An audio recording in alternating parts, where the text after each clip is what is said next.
This resolution is important because it clearly communicates the city's position to Sound Transit. The best outcome for the community is an agreement between the city and Sound Transit on a preferred alternative that we work together to advance, address the outstanding issues, reduce costs and risks, and deliver the project as committed to the voters. I hope that the Chinatown International District, the last ethnic enclave in downtown Seattle, is given careful consideration. Passing the resolution pushes Sound Transit to conduct the thorough assessments necessary to make sound decisions. Please pass this resolution and state no preference in Delridge. As we confront the climate crisis, we want more people to ride transit. I recognize there's a strong desire to make sure the design and construction of this mega project builds in flexibility for future expansion options beyond Sound Transit 3, and to make sure the experience for transit riders is streamlined and efficient. To address those two issues, it's important to note that the resolution currently states that the principle of financial stewardship includes, quote, prioritizing future expansion opportunities in planning and design. Also, due in part to the concerns raised by several community leaders about the Fifth Avenue option, today's resolution acknowledges that more time and community engagement are needed before making generational decisions that impact the Chinatown International District. And the resolution signals that we favor quicker, shallow alternatives instead of the deep options that would add travel time. The reality is that no alignment or station location comes without challenging impacts.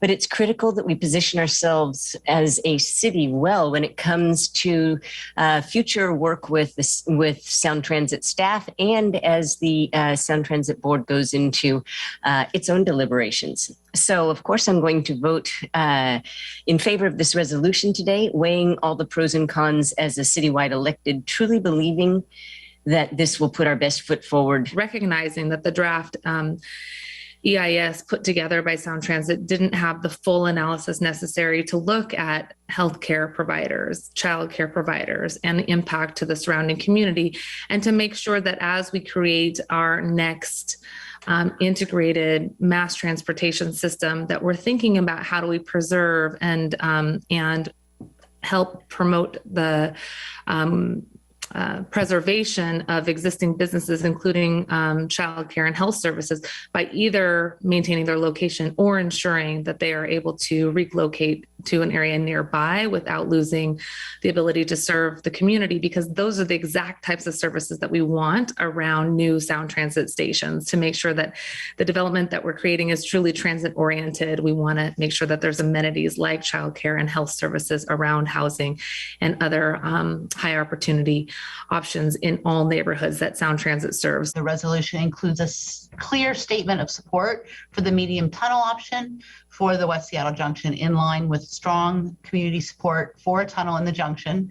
A tunnel would have significantly less impact on residents and businesses.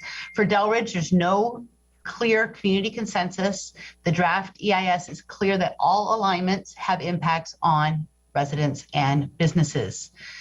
The DEL 5 and 6 options were developed to minimize the impacts on the Youngstown community adjacent to Genesee, but they were added late in the scoping process at the board level. So potential impacts of these options weren't discussed during the scoping process. And so perhaps that might be why the draft DEIS failed to note the existence of the Alki Beach Academy Daycare Center. 15th Avenue is our preferred alignment, and there are cost-saving opportunities available to us as compared to what Sound Transit staff have put forward. If we shift to look at using right-of-way rather than private property, or shifting the station a block north or south to use private property there. We need to, what I say every time I speak to this is that we need to connect our light rail spine to Tacoma and Everett as fast as possible. And I'm committed to seeing that through. As the Tri-County Board heads towards making a decision, it is critical decisions are not rushed without full analysis of the options we have, as this is 100-year infrastructure.